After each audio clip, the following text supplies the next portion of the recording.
তোমার কাছে ভালো কোনো লেহেঙ্গা হবে? আসলে আজকে আমি তোমার দাদার সঙ্গে একটা বিয়ে বাড়িতে যাব। তোমার দাদা বলল আমাকে লেহেঙ্গা পরতে, কিন্তু আমার কাছে কোনো লেহেঙ্গা নেই। বিয়ের বেনারসি শাড়িটা অনেকবার পরেছি, তাই তোমার দাদা বলল তোমাদের 4 বোনের কাছে নাকি সুন্দর সুন্দর লেহেঙ্গা আছে, সেখান থেকে একটা লেহেঙ্গা বেছে নিয়ে পরতে। তাই তোমরা কি আমাকে একটা লেহেঙ্গা দেবে? রুচিকা এই কথা বলা মাত্রই তার 4 ননদ তাকে নিয়ে ঠাট্টা তামাশা করতে শুরু করে, কারণ তারা মোটেই তাদের বৌদিকে পছন্দ করতে পারে না। তারা তাদের বৌদির সঙ্গে কোনো জিনিসপত্র ভাগাভাগিও করতে চায় না। সবসময় তারা নিজেদের সাজগোজ, খাওয়া দাওয়া, শপিং করা, আরাম করা ইত্যাদি নিয়ে ব্যস্ত থাকে। তুমি কি পাগল হয়ে গেছো নাকি? আমরা আমাদের সুন্দর সুন্দর লেহেঙ্গা তোমাকে পরতে দেব? দাদা ভাবলোই বা কি করে যে আমরা আমাদের দামি দামি ডিজাইনার লেহেঙ্গা তোমাকে দেব? এক্স্যাক্টলি, আমরা সবসময় আমাদের লেহেঙ্গা নয় সব্যসাচী কালেকশন, না হলে মালহোত্রা কালেকশন থেকে কাস্টমাইজ ডিজাইন করিয়ে নিয়ে আসি। আর প্রত্যেকটা লেহেঙ্গার দাম 1 লক্ষ টাকা থেকে 2 লক্ষ টাকা, সবচেয়ে ন্যূনতম দাম বললাম। আর অত দামি লেহেঙ্গা আমরা তোমাকে দিয়ে দেব? তুমি কি আমাদের সঙ্গে ইয়ার্কি মারছো? বস্তির মেয়ে গরিব ভিখারি, খেতে পায় না, দাদাকে ফাঁসিয়ে বিয়ে করে এসেছে, আর এখন ধরাকে সরা জ্ঞান করছে। দাদা বিয়ের সময় অত ভালো বেনারসি দিল, এখন নাকি ওই বেনারসি শাড়িটা পুরানো হয়ে গেছে। উনি আমাদের লেহেঙ্গা পরতে এসেছে। বামুন হয়ে চাঁদে হাত বাড়ানোর শখ। যাও, বেরিয়ে যাও এখান থেকে। আর হ্যাঁ, আমাদের জন্য ব্রেকফাস্ট বানিয়ে নিয়ে এসো। না মানে, তোমরা যদি তোমাদের লেহেঙ্গা না দাও তাতে আমার কোনো অসুবিধা নেই। আমার কাছে যা শাড়ি আছে আমি না হয় তাই পরে চলে যাব, কিন্তু দয়া করে আমাকে এরকম ভাবে অপমান করো না। আমি তোমাদের দাদাকে ফাঁসিয়ে বিয়ে করিনি। শাট আপ, ইউ অশিক্ষিত মূর্খ! এখনই আমাদের চোখের সামনে থেকে চলে যাও। তুমি এই বাড়ির কাজের মেয়ে হওয়ারও যোগ্য নও, বউ হয়ে বসে আছে। আর হ্যাঁ, আমাদের যদি ভালো করে ব্রেকফাস্ট রান্না করে খাওয়াতে পারো তাহলে ভেবে দেখবো যে তোমাকে একটা লেহেঙ্গা দেওয়া উচিত কি উচিত নয়। এই বলে 4 বোন রুচিকাকে ঘর থেকে বার করে দেয়। রুচিকার চোখে জল চলে আসে। সে রান্নাঘরে গিয়ে 4 ননদের জন্য গরম গরম ব্রেকফাস্ট বানাতে শুরু করে। 4 ননদ যখন ব্রেকফাস্ট টেবিলে খাবার খেতে বসে, তখন রুচিকা তাদেরকে গরম গরম লুচি, আলুর দম এবং ডিমের অমলেট পরিবেশন করে। ও মাই গড, সো অয়েলি খাবার। আমরা এসব পাতি লুচি, আলুর দম খাই না, আর তুমি আমাদের জন্য এসব রান্না করেছো? আমাদের ফ্রিজে বিদেশি পাউরুটি, বিকন চিজ, চিকেন, আরো অনেক কিছু রাখা আছে। তুমি চোখে দেখোনি? আমরা 4 বোন ফিগার মেনটেন করার জন্য প্রত্যেকদিন স্যান্ডউইচ খাই, আর তুমি আমাদের এরকম মোটা করার মতো খাবার খাওয়াচ্ছ? না, আসলে আমি তো কোনোদিনও স্যান্ডউইচ বানাইনি, তাই ভাবলাম তোমাদেরকে গরম গরম লুচি আর আলুর দম রান্না করে খাওয়াবো। কিন্তু তোমরা আমাকে স্যান্ডউইচ বানানো শিখিয়ে দিলে, কাল থেকে আমি তোমাদের স্যান্ডউইচ বানিয়ে দিতে পারবো। একদম চুপ করে থাকবে, ইডিয়েট! রান্না বান্নাও ঠিক করে করতে পারো না, এখন নাকি আমরা 4 বোন রান্নাঘরে ঢুকে তোমাকে স্যান্ডউইচ বানানো শিখিয়ে দেব? অসহ্যকর একেবারে। আমরা একদম লুচি আলুর দম মোটেই সহ্য করতে পারছি না। ছি! 3 বোনের সঙ্গে সঙ্গে তানিশাও এরকম লুচি আলুর দম খেতে চায় না। সুতরাং তারা 4 বোন মিলে তখনই নিজেদের ব্রেকফাস্টের প্লেট রুচিকার মুখের উপর ছুঁড়ে ফেলে দেয়। এরকম ভাবে খাবারের অপমান হতে দেখে রুচিকার ভীষণ খারাপ লাগে, কিন্তু তাতে 4 বোনের কিছু যায় আসে না। তারা 4 জনই অনলাইনে নিজেদের মতো ইংলিশ ব্রেকফাস্ট অর্ডার করে। দেখতে দেখতে সন্ধ্যা হয়ে আসে। সন্ধ্যাবেলা যখন শুভম বাড়িতে আসে, তখন রুচিকা বিয়ে বাড়িতে যাওয়ার জন্য শাড়ি পরে তৈরি হয়ে নেয়। এমন সময় শুভম যখন তাকে লেহেঙ্গার কথা জিজ্ঞাসা করে, তখন রুচিকা তাকে সব সত্যি কথা বলে। আমার বোনরা তোমার সাথে এরকম ব্যবহার করেছে? আমি তো বিশ্বাস করতেই পারি না, কারণ ওরা তোমাকে খুব ভালোবাসে। তোমার হয়তো কোথাও ভুল হচ্ছে, কারণ আমি তোমাকে যা বলছি সেটাই সত্যি। ওরা আমাকে মোটেই পছন্দ করে না, আর আমি যখন লেহেঙ্গা চাইতে গিয়েছিলাম তখন ওরা আমাকে ভালো লেহেঙ্গা দেয়নি। বরঞ্চ দেখো, ওদের একটা পুরানো ছেঁড়া লেহেঙ্গা আমার হাতে ধরিয়ে দিয়েছে। রুচিকার কথা শুনে শুভম ভীষণই রেগে যায়। তাই তখনই শুভম তার 4 বোনকে ডেকে পাঠায়। শুভম যখন তাদেরকে বকাবকি করে, তখন 4 বোন মিলে দাদার ব্রেন ওয়াশ করার চেষ্টা করে, কারণ তারা খুব ভালো নাটক করতে পারে। চোখের নিমেষেই তারা বৌদিকে একেবারে মিথ্যা সাজিয়ে দেয়। বৌদি, তুমি আমাদের নামে এরকম মিথ্যা কথা বলতে পারলে? দাদা বিশ্বাস কর, আমরা বৌদিকে 4টে ভালো ভালো লেহেঙ্গা দিয়েছিলাম, কিন্তু বৌদি আমাদের আলমারি খুলে এই লেহেঙ্গাটাই পছন্দ করে এনেছে। এতে আমাদের কি দোষ? আমরা 4 জন মিলে বলেছিলাম, বৌদি তুমি যদি এই ময়লা ছেঁড়া লেহেঙ্গাটা পরো তাহলে কিন্তু তোমাকে ভালো লাগবে না, দাদা দেখলেও রেগে যাবে। কিন্তু বৌদি আমাদের কোনো কথা শোনে না। আমাদেরকে বললো বৌদি নাকি হালকা পাতলা লেহেঙ্গা পরতে ভালোবাসে, তাই জন্য আমরা আর কিছু বললাম না। চারজন মিলে এভাবে মিথ্যা নাটক করলে শুভম তাদের কথা বিশ্বাস করে, আর সে মোটেই তার বউকে বিশ্বাস করতে চায় না। সে রুচিকাকে অনেক খারাপ খারাপ কথা শুনিয়ে দেয়। এভাবেই চার ননদ মিলে কুমিরের কান্না কেঁদে বৌদিকে মিথ্যা সাজিয়ে দেয়, যেটা রুচিকার মোটেই পছন্দ হয় না। সেই সাথে শুভম তার বউকে না নিয়েই বিয়ে বাড়িতে চলে যায়। এমন সময় চার বোন আবার তাদের বৌদির উপর অত্যাচার শুরু করে, কারণ তাদের মাথায় এখন রাগ চেপে বসে থাকে। তোরা ভাবতে পারছিস এই বস্তির মেয়েটার কত বড় সাহস? সকালবেলা আমরা ইচ্ছা করে এই বদমাইশ মেয়েটাকে ময়লা লেহেঙ্গা দিয়েছি বলে দাদাকে নালিশ করেছে। তোমাকে ময়লা লেহেঙ্গা দিয়েছি, বেশ করেছি। দেখতে দেখতে আরো কিছুদিন কাটে, কিন্তু চার ননদের তাদের বৌদির প্রতি ঘৃণা এখনো অটুট থাকে। একদিন রুচিকা সবেমাত্র রান্না বান্না করে নিজের ঘরে যায়। তার চার ননদ আলমারি খুলে টাকা পয়সা নিচ্ছে, যা দেখে রুচিকা খুবই অবাক হয়, কারণ রুচিকা শুভমের পারমিশন ছাড়া কোনোদিনও আলমারিতে হাত দেয় না। সে আলমারির সামনে এসে দেখে রুচিকা এবং শুভম বিয়ের সময় যা টাকা পেয়েছিল সেই টাকাগুলোই চার ননদ নিজেদের মধ্যে ভাগাভাগি করতে ব্যস্ত। এ কি, তোমরা কি করছো? তোমরা চারজন মিলে আমার আলমারি খুলে টাকা নেবে, আর একবারও আমাকে কিংবা তোমাদের দাদাকে জানানোর প্রয়োজন মনে করলে না? আর এই টাকাগুলো আমরা বিয়ের সময় পেয়েছিলাম, আমরা হানিমুন করতে যাব বলে টাকাগুলো জমিয়ে রেখেছি। প্লিজ এই টাকাগুলো নিও না। কি, এই টাকার মধ্যে আমার দাদারও ভাগ আছে, সুতরাং আমরা কি নেব না তার কৈফিয়ত তোমাকে দেব না। দাদার টাকা দিয়েই তো সবকিছু কেনা, সেখান থেকে আমরা টাকা বার করে নিচ্ছি, এতে তুমি কেন এত কথা বলছো? তুমি আজকাল একটু বেশিই কথা বলছো জানো, চুপ করে থাকবে, তা না হলে ঘাট ধাক্কা দিয়ে চুলির মুঠি ধরে বাড়ি থেকে বের করে দেব। একদম ঠিক বলেছিস, মুখের মধ্যে লঙ্কা বাটা দিতে হয়, তাহলে এত কথাবার্তার মুখ থেকে বেরোবে না। বেশি টাকা দেখাচ্ছে, গরিব ভিখারি, বিয়ের আগে তো কোনোদিনও চোখে টাকাও দেখেনি। আমাদের কলেজে একটা বড় পার্টি আছে, আর সেখানে যাওয়ার জন্যই আমরা শপিং করব, তাই এখন আমরা তোমার আলমারি থেকে টাকা নিচ্ছি। কিন্তু তোমরা এভাবে কোনো কিন্তু নয়। আর হ্যাঁ, যদি দাদা টাকাগুলোর কথা জিজ্ঞাসা করে, তাহলে যদি তুমি সত্যি কথা বলেছো, ভাবতেই পারছো তোমার অবস্থা কি হতে চলেছে, সুতরাং একদম চুপ করে থাকবে। এই বলে চার বোন আলমারি থেকে টাকা নিয়ে চলে যায়।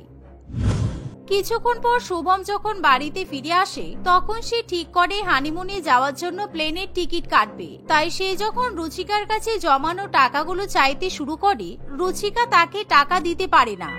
কি ব্যাপার রুচিকা, টাকাগুলো তুমি কোথায় রেখেছো? আলমারিতে তো একটা টাকাও নেই। না, আসলে সকালবেলা আমার ভাই এসেছিল, আর ও নতুন ব্যবসা করছে, তাই ওর কিছু টাকার দরকার পড়েছিল। আমি ওই টাকাগুলো আমার ভাইকে দিয়ে দিয়েছি। How dare you! তুমি টাকাগুলো দেওয়ার আগে একবারও জিজ্ঞাসা করবে না? আমাকে জিজ্ঞাসা না করে বিয়ের টাকাগুলো তুমি সব দিয়ে দিলে। সত্যি আমার চার বোন একদম ঠিক বলে, আসলে তুমি গরিব ঘরের তো, তাই এত টাকা দেখলে তোমাদের চোখে লালসা চলে আসে, আর নিজেদের লোভ তোমরা সামলাতে পারো না।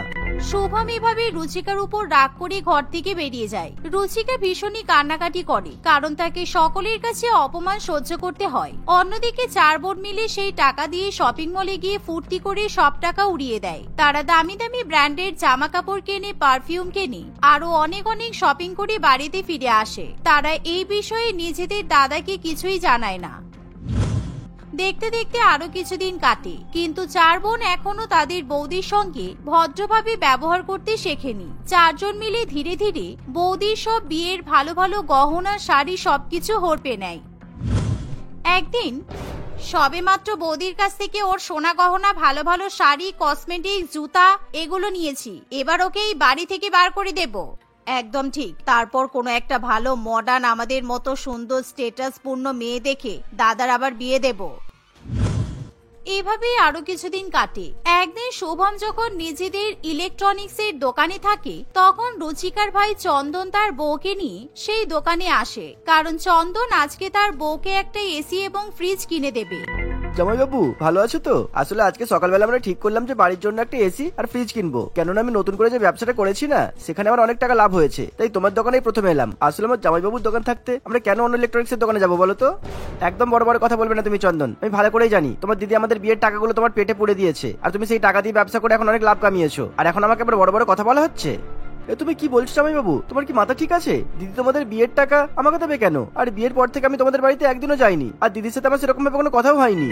একদম মুখে মুখে মিথ্যা কথা বলো না, পুরো পরিবারটাই মিথ্যাবাদী আর লোকের টাকায় বড় লোক হবার চিন্তা। এখন তো ব্যবসায় অনেক টাকা লাভ হয়েছে, সুতরাং আমার 1 লক্ষ টাকা আমাকে ফিরিয়ে দাও, তা না হলে আমি পুলিশে তোমার নামে চুরির কমপ্লেন করব।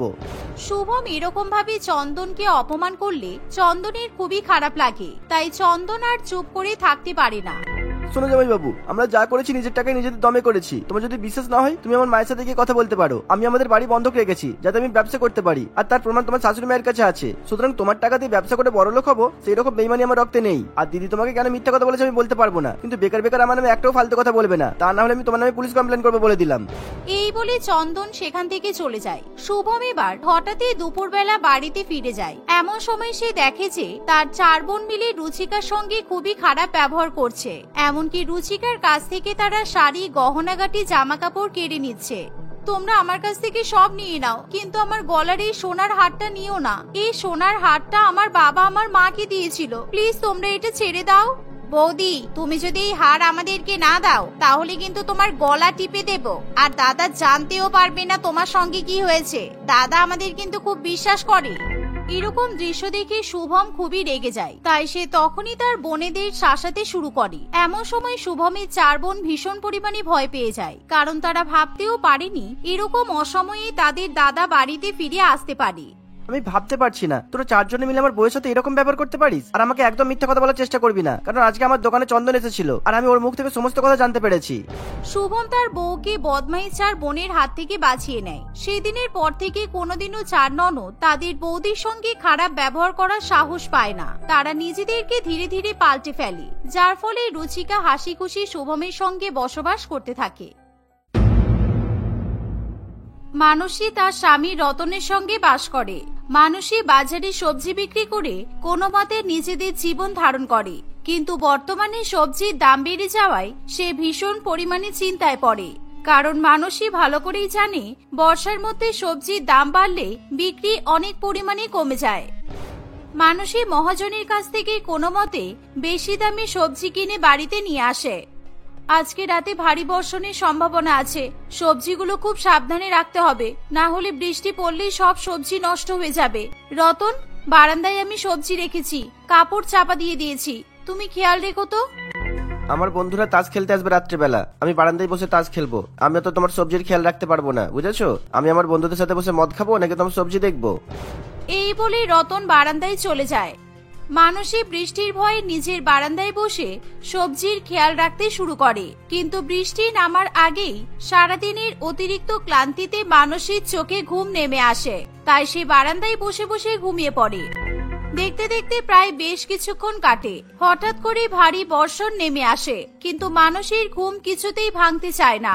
রতন তার বন্ধুদের সঙ্গে বসে তাস খেলে এবং মদ্যপান করতে থাকে। এভাবেই সারা রাত কাটে। সকালে মোরগের আওয়াজে মানসীর ঘুম ভাঙে। ঘুম থেকে উঠে দেখে সব সবজি ওলটপালট হয়ে পড়ে আছে, আর বৃষ্টির জলে সবটাই ভিজে গেছে। এ কি, আমার সবজিগুলোর এমন দুর্দশা কি করে হলো? আমি বাজারে গিয়ে এবার কি বিক্রি করব? না না, এটা কি করে হলো? আমি তো সবজি চাপা দিয়ে রেখে গিয়েছিলাম। মানসী তার বরের কাছে গিয়ে এমন দুর্ঘটনার কারণ জিজ্ঞাসা করায় সে তার উপর ভীষণ পরিমাণে ক্ষেপে যায়। তোর সবজি দেখার দায়িত্ব তো আমাদের নয়। আর কালকে যখন বৃষ্টিতে আমরা তাস খেলছিলাম তখন? আসলে কালকে রাতে রতন যখন তার বন্ধুদের সঙ্গে বসে তাস খেলছিল, ঠিক সেই সময় ঝাঁপিয়ে বৃষ্টি নেমে আসে, আর সেই কারণে সে তার বন্ধুদের সঙ্গে মিলে মানসীর কষ্ট করে নিয়ে আসা সবজির উপর থেকে ঢাকা দেওয়া কাপড়টা সরিয়ে নেয়, আর সেই দিয়ে তারা নিজেদের তাস এবং মদের বোতল ঢাকা দেয়। এর ফলে ঝড় বৃষ্টিতে সমস্ত সবজি ওলটপালট হয়ে যায়। এমন কথা শুনে মানসী বুঝে উঠতে পারে না যে সে কি করবে। সে ভিজে যাওয়া সবজি নিয়ে কোনো রকমে ভ্যানের মধ্যে তুলে নেয়। আজকে আমাকে এই ভেজা সবজি বাজারে নিয়ে গিয়ে বিক্রি করতে হবে, তাছাড়া আমার কাছে আর কোনো বিকল্প পথ নেই। ঈশ্বর যা করেন হয়তো মঙ্গলের জন্যই করেন। এই বলে মানসী কোনো রকমে সবজির গাড়ি চালিয়ে বাজারে নিয়ে যায়। সেই সবজি নিয়ে বাজারে বিক্রি করতে শুরু করে, কিন্তু তার সবজির গাড়িতে ভিজে যাওয়া নষ্ট সবজি দেখে কেউ সেই সবজি কিনতে চায় না। কোন রকমে কিছু লোক মানসীর কাছে সবজি কিনতে আসতে চাইলেও, কি গো দিদি, এই টমেটো কত টাকা করে বিক্রি করছো? আর আলু আর লঙ্কা কত করে কেজি? সবজির দাম যে আজকাল বেড়েছে, কোনো সবজিতেই তো হাত লাগানো যাচ্ছে না। টমেটো 100 টাকা কেজি দাদা, আর আলু 50 টাকা, লঙ্কা 80 টাকা। আপনি সবজি নিয়ে যান, দেখবেন এমন টাটকা সবজি এর আগে কখনো দেখেননি। কি তোমার এই ভেজা পচা গলা সবজিটা এত দাম? আমায় দেখে কি তোমার মুরগি মনে হচ্ছে নাকি? তোমার কাছে ভেজা সবজি আছে দেখে আমি কম দামে কিনতে এলাম, আর অমনি সবজির দাম বাড়িয়ে দিলে? আমি এত দামি সবজি নিতে পারবো না বাবা। এই সবজিগুলো পচা নয় দাদা, বিশ্বাস করুন, সব সবজি ভালো আছে। আপনি একবার কিনে দেখুন। আর এই বৃষ্টির মধ্যে সবজি ভিজে যেতেই পারে, তাই বলে সবজি খারাপ নয়। তুমি আমায় সব সবজি 3 গুণ কম দামে দিয়ে দাও, তাহলে আমি নিয়ে নেবো। তা না হলে তোমার এই সবজি কিন্তু এত দামে কেউ নেবে না। তাই ভালোই উপদেশ দিচ্ছি, একেবারে কিছু না পাওয়ার থেকে সামান্য কিছুতে পাওয়া ভালো। মানুষে কি করবে কিছুই বুঝতে না পেরে সব সবজি কম দামে সেই লোকটার কাছে বিক্রি করে দেয়।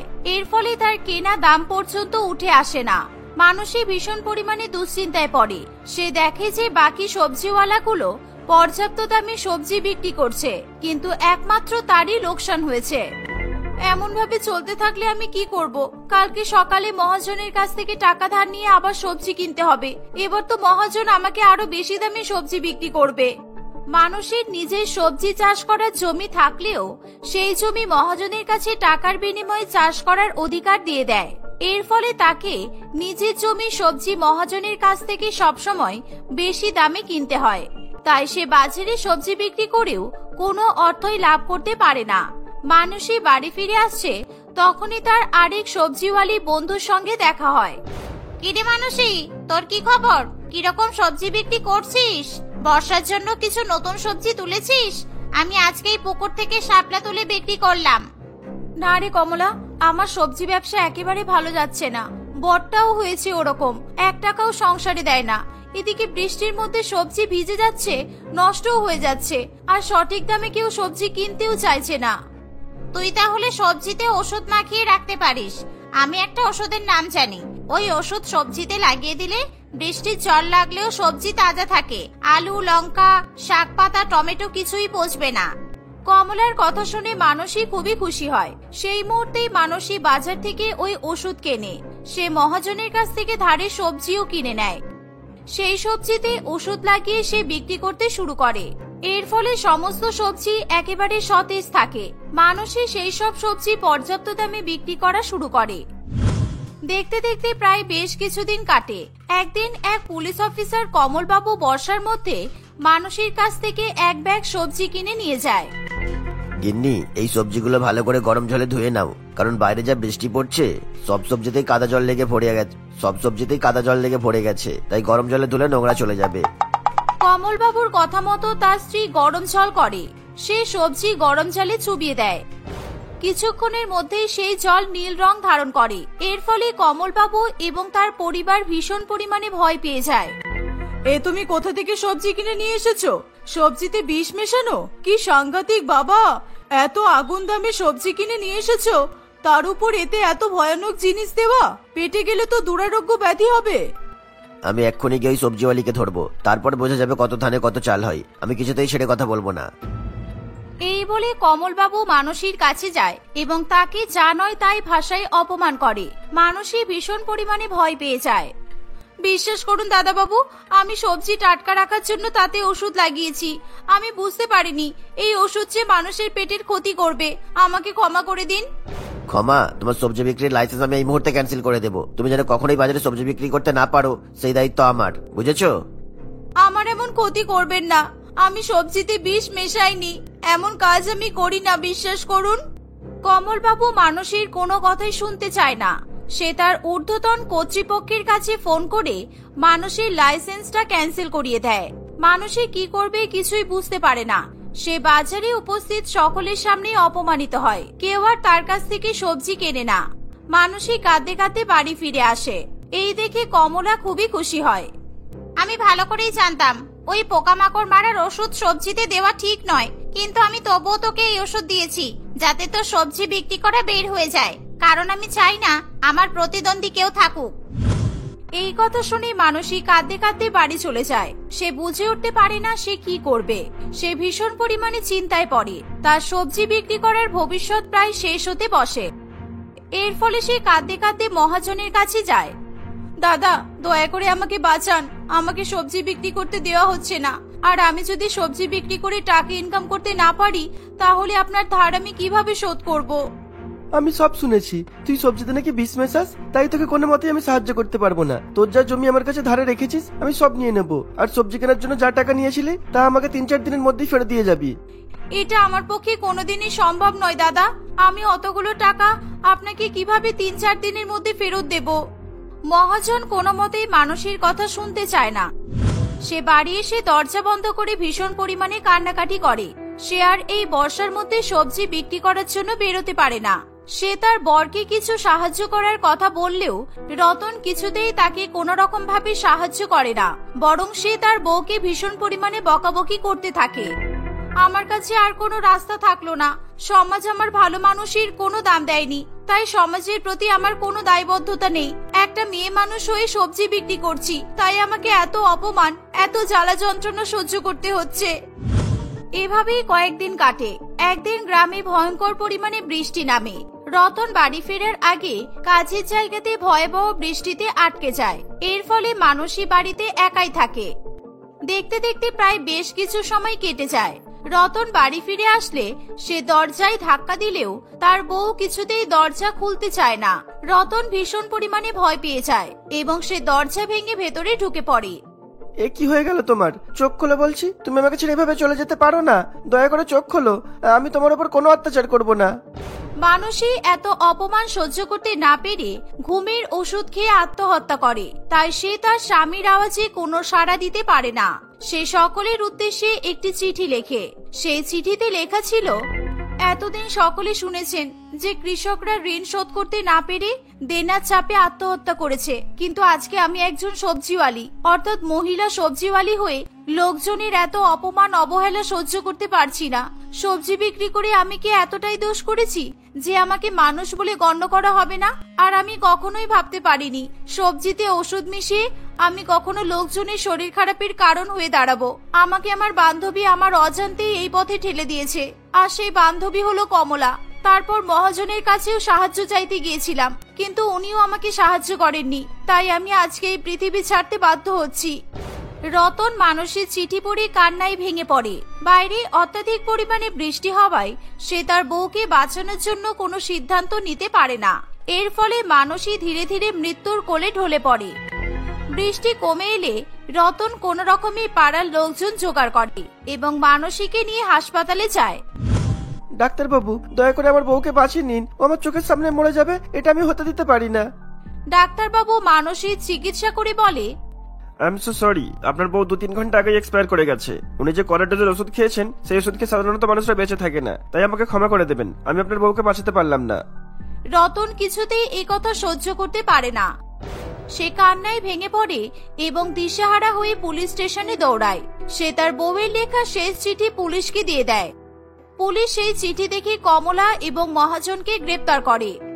পুলিশ বাবু, আপনি একজন মরা মহিলার উপর বিশ্বাস করে আমাদেরকে কি করে গ্রেপ্তার করতে পারেন? আমার বিরুদ্ধে কোনো প্রমাণ কিন্তু আপনার কাছে নেই। একজন মানুষ চিঠিতে আপনার নাম লিখে মারা গেছেন, এর থেকে বড় প্রমাণ আর কিছুই হতে পারে না, তাই একেবারে চুপচাপ থাকুন, তা না হলে সারা জীবন জেলে পচিয়ে মারবো। আপনি ওদের সাথে আমাকেও গ্রেপ্তার করে নিন, কারণ আমি আমার বউকে কখনো সাহায্য করতে চাইনি, তাই আজকে আমাকে এই সারা পৃথিবীতে একা হয়ে যেতে হলো। আপনি যে একা হয়ে গেলেন এটাই আপনার শাস্তি। রতন কাঁদতে কাঁদতে বাড়ি ফিরে যায়। সে কিছুদিন পরে সবজি বিক্রি করার একটি লাইসেন্স তৈরি করে এবং সেও তার বউয়ের মতো বাজারে সবজি বিক্রি করা শুরু করে।